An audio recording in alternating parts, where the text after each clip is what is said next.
What it is, though. It's your boy Crook LDB Team 100. We in here, sure. And you guys know what time it is, man. Y'all know what time it is. We about to do part 2 for Jordan versus LeBron, the best GOAT comparison, man. You guys have been going bonkers on that video. That video is actually about to hit 1,000 views, man. Listen, I just want to appreciate all of you guys that press play on that video. I appreciate the support when you watch any of my other videos, man. I greatly appreciate all the love. We on this 300 sub grind. You feel me? We on this 300 sub grind. We almost close. We at 272. So I appreciate all you guys, man. So this is going to be part 2. I'm going to give my analysis on it, and then I'll let you know as far as like where I stand as far as Jordan versus Bron. I know the last video had a lot of information. So you feel what I'm saying? I can kind of break it down and kind of get my analysis. But without further ado, let's get to the video. Real quick, follow me on Twitch. Link will be in the description. We go live daily, man. If you want a fun, chill stream, you feel me? Make sure you come through. All my social media's in the description as well. That's it, man. We about to get into the video. First shied away from contact at the end of games. LeBron's second weakness is that he's an inconsistent defender. Sure, he's had some years where he was elite defensively, which is evidenced by his numerous selections to the NBA's all-defensive team, but he's also had several years where he's practically been a liability on the defensive end. Compare that to MJ, who during his Bulls days was a consistently elite defender. In fact, Jordan is the only player to rank in the top 5 amongst all guards in both steals per game and blocks per game for his career. Additionally, Michael led his position in defensive win shares practically every year that he played for the Bulls, an incredible 10 times. LeBron, comparatively, has led his position in defensive win shares on just 4 occasions, and in 5 of his last 7 seasons, he didn't even crack the top 10 at his position in defensive win shares. Now, some will excuse LeBron's recent fall-off on the defensive end as a byproduct of his resting on defense so that he can have more energy on offense. And we can debate the merits of that strategy. But resting on defense is not something Michael Jordan was ever accused of doing. Heck, even as a 40-year-old, he was busting his tail on the defensive end. But what about the notion that LeBron's been the more versatile defender? LeBron supporters will argue that he can guard positions 1 through 5 on the court, such as when he guarded Derrick Rose for stretches in the 2011 playoffs. But LeBron's guarding the opposing team's point guard or center isn't something that happens very often. In fact, during his career, LeBron has spent less than 5% of his total minutes guarding the opposing players 1 or 5. So the versatility argument is highly exaggerated. And look, when it comes to versatility, Hometown Buffet may have a more versatile menu than Spago. That doesn't make it a better restaurant. LeBron's third weakness is that he's not a very good shooter. And this is a pretty significant flaw for someone claiming to be the GOAT. I mean, I ain't gonna lie. I'm gonna be honest with you. Earlier in his career, LeBron was not a good shooter. Throughout his tenure of him being with the Lakers, he's been lights out, bro. I ain't even gonna lie. He's been lights out, bro. So I can't even say that LeBron's not a good shooter. He's a good shooter. I wouldn't say consistent along the lines of like a Kyle Korver, JJ Redick type of guy, but he can hit it. He can definitely hit those shots now. And I done seen multiple games whereas he's even pulling them from damn near half court. Now, it ain't Steph Curry, Damian Lillard range, but it's close to there. So I can't even say that he's not a good shooter. Like, yeah, he's been shooting the ball. I give him that. Shooting the ball is the quintessential skill in the game of basketball. It's the part of the game that everyone practices, whether on the playground, at the YMCA, or in the NBA. Now, some people will contend that LeBron is actually a better shooter than Jordan because he has a better career field goal percentage. And yes, LeBron's career field goal percentage is 50.4% compared to Jordan's 49.7%. But it's a lot of drives. But recall what I said about placing LeBron stats drove into more. proper context. Well, I can't even say that. I just say this. LeBron's field goal percentage is so high is because he's driving. Jordan was more of the jump shot. He was more of the jump shot type of person. You feel what I'm saying? His mid-range game. He utilized his mid-range game a little bit more than LeBron. LeBron was more so like driving and dunking and stuff like that. So that's why you can arguably say that LeBron's field goal percentage is better, just because he drives more than Jordan. Jordan had more of a shooting game than LeBron. You know what I'm saying? Now, if I'm wrong, tell me I'm wrong. But from what I've seen, Jordan utilizes the mid-range game a lot more than LeBron does. A lot more. To understand context when it comes to shooting, allow me to introduce DeAndre Jordan and Tyson Chandler. We all know that DeAndre and Tyson were great rebounders and defenders, but what if I told you that they were also two of the greatest shooters of all time? That would be certifiably crazy. Yet if you look at all the shooting metrics, field goal percentage, effective field goal percentage, true shooting percentage, both of these guys rank near the top in NBA history. Of course, there's an obvious reason for that. As we all know, both DeAndre Jordan and Tyson Chandler take a lot of their shot attempts on dunks, layups, and putbacks, which are extremely high percentage shots. Well, guess what? So does LeBron James. Exactly. In fact, every single year of his career, the shot that LeBron James has taken the most has been within 0 to 3 feet from the basket. In other words, dunks, layups, and putbacks. More than one of every 3 of LeBron's shots has been within this point-blank range, which is aided by his playing in an era where it's been relatively easy to get to the rim, particularly when compared to the physical era in which Jordan played. And just like every other player, LeBron is really effective from 0 to 3 feet, hitting over 73% of these shots. But how does LeBron fare from outside this range? According to basketballreference.com, LeBron's shooting percentage from outside 3 feet is 37.5%. It's even poorer in the playoffs, where he shoots 35.9%. And it gets even worse in close and late situations. In the last 2 minutes of games where the score is within 5 points, LeBron hits only 31.7% of his jumpers. Look, it doesn't take a rocket scientist to know that these numbers aren't very good, which is probably why in the 2013 finals, the Spurs' defensive strategy against the Heat was to basically dare LeBron James to shoot. And keep in mind, this was against LeBron in his prime. Can you imagine an opposing coach using a similar strategy against MJ? Now, LeBron actually credits the Spurs for forcing him to work on his jump shot, but it's not as if his results have gotten much better since then. Here's LeBron's shooting percentage from outside 3 feet over the last 6 years. Yikes. Well, I'll give him this, he is consistent. For comparison, consider that in the last year of Michael Jordan's career, as an aging player on the Washington Wizards, Jordan shot close to 42% from outside 3 feet. While that's certainly not great, it means that even as a 40-year-old shell of his former self, Jordan was still a better shooter, a far better shooter than LeBron James. Unfortunately, Basketball Reference doesn't have advanced shooting metrics from Michael's Bulls days, when he was a significantly more efficient scorer. But few would argue that Michael was anything but a lethal jump shooter when he was wearing red and black. When it comes to shooting, all of us can recall practicing shots on the blacktop, counting down 3, 2, 1 before launching a shot. I used to always do that. Well, if you were pretending to be LeBron James, you'd brick almost 2/3 of the time. Actually, that's not entirely true. If you were playing against a countdown, it would be much, much worse. And that gets me to the last major weakness of LeBron's game, his performance, or more accurately, lack of performance, in the clutch. Remember when people were praising LeBron for making a couple of buzzer beaters in the playoffs 2 years ago? They used these stats to claim that LeBron was better in the clutch than Jordan. But look at these numbers carefully. What stands out to you? How about this? People were using a sample size of less than 1 shot per season to make the case that LeBron was more clutch than Jordan. That would be the equivalent of polling just 100 people in the country to try to predict the winner of the next presidential election.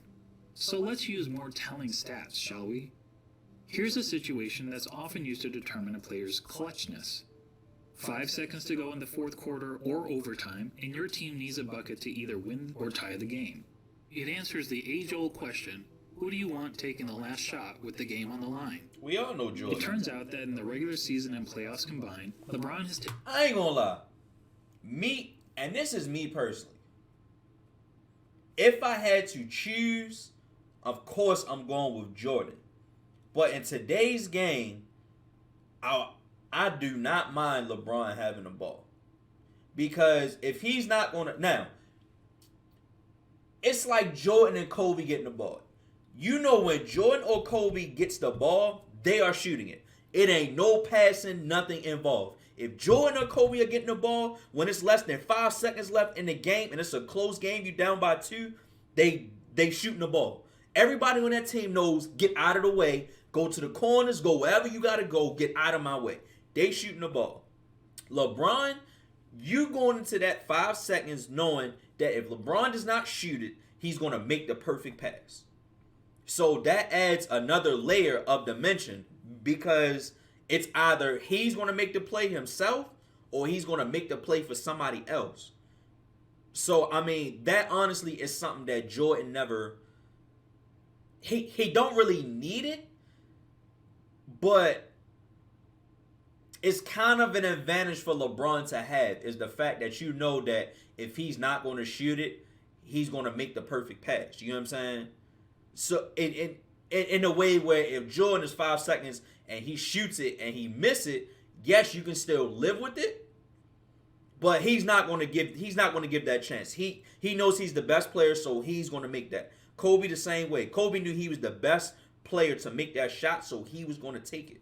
LeBron trusts his teammates a lot to the point where he would trust somebody like Danny Green to make a shot, even though he blundered.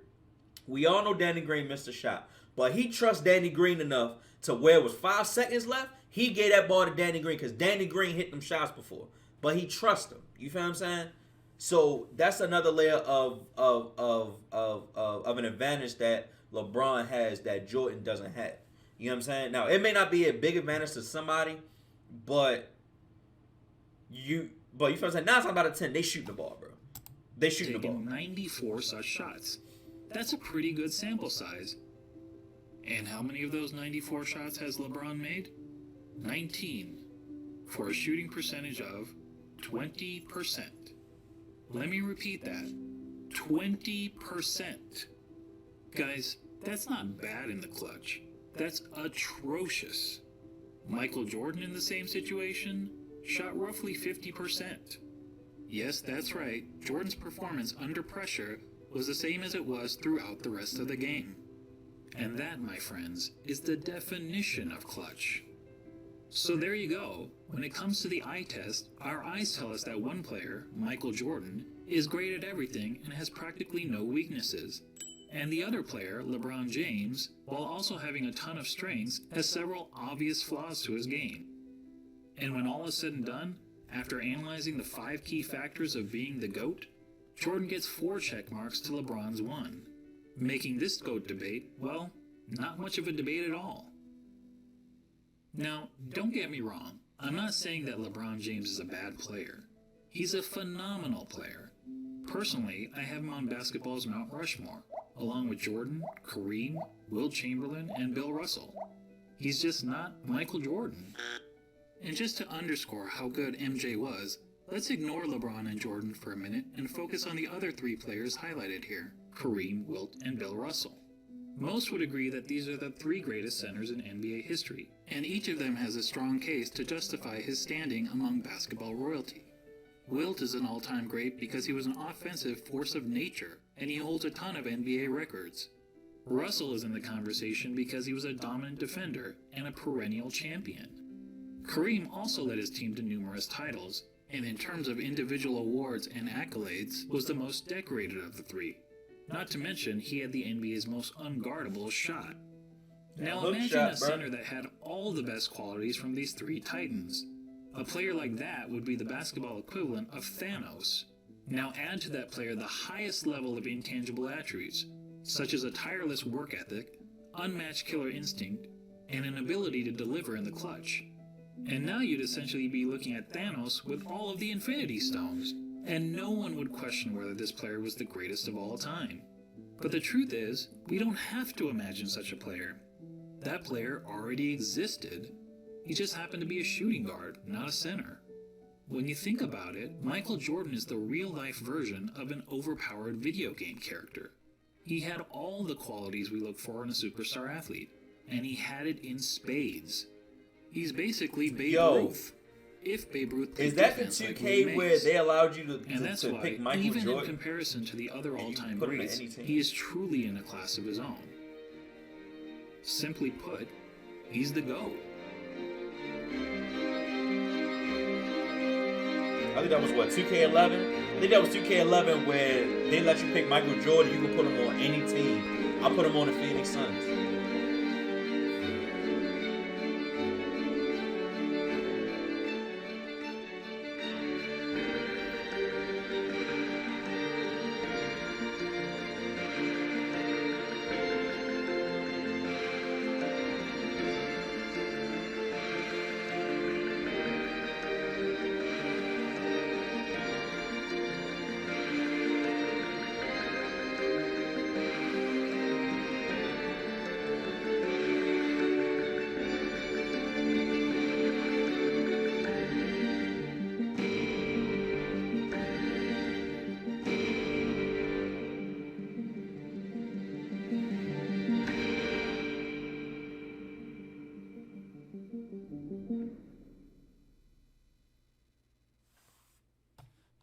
Thanks for watching. This was my first video, but if you want me to make more content like this, please subscribe to my channel.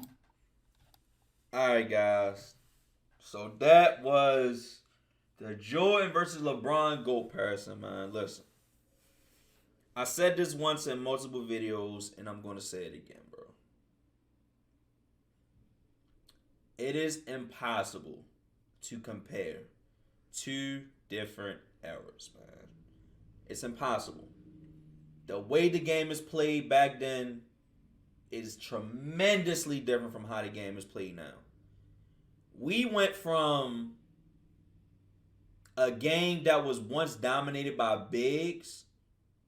Everywhere you look, a team almost every team had a big. To now centers aren't even useful anymore. You could count on one hand good power forwards and centers.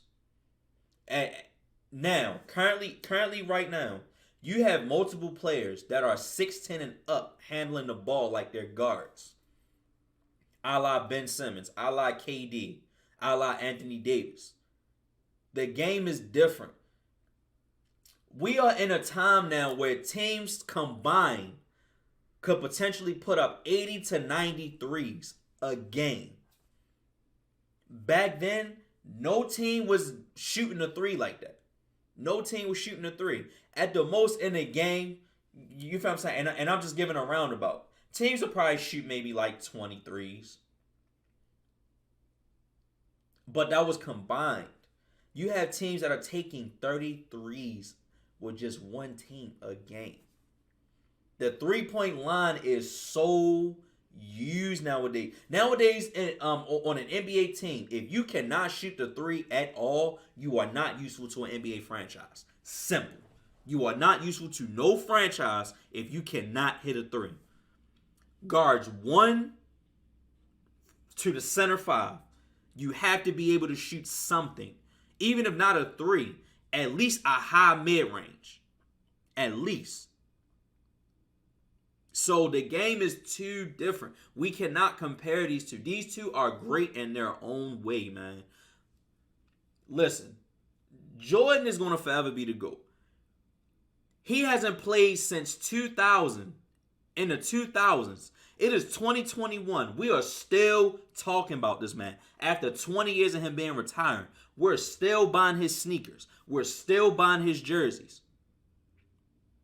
We're still playing with him on 2K. Almost every player on my team has Jordan on their team, regardless. About 95% of the community, maybe 96, 97, has Michael Jordan as one of their players in my team. Jordan has been on the 2K cover, what? A good 5-6 times? The only other player that did that was AI. Jordan been on at least a few different covers. A few different times. So, they are both great in their own right, but you cannot compare two different eras, man. It's two different games, man. It's two different games. And I've been reading some of y'all comments where, like, a lot of comments is just, like, opinion-based and facts-based, but you try to mix them together. Listen, at the end of the day, you cannot compare, man. So, that is my opinion on Jordan versus LeBron. If you had to ask me who's better, I mean, look, Jordan. Come on now. Even if you just look at some of the stats, come on. Jordan is 6-0. LeBron is 4-6. Come on. Just that alone. Like, come on. That lessens the argument for LeBron. Now, I'm not saying that, but then some people going to try to offer their opinion like, oh, well, this happened. Listen, it is what it is, bro. But that is the end of the Jordan versus LeBron comparison video. Guys, please give this video a thumbs up if you enjoyed it, just like you smacked the like button for the last one. I greatly appreciate y'all for watching these videos. If there's any other videos you want me to react to, always make sure you put them down in the comments section. You feel what I'm saying? Follow me again on Twitch and on my social medias. They're going to be in the description. I love you guys. Thank you so much for watching. I'm going to see you guys in the next one. Peace.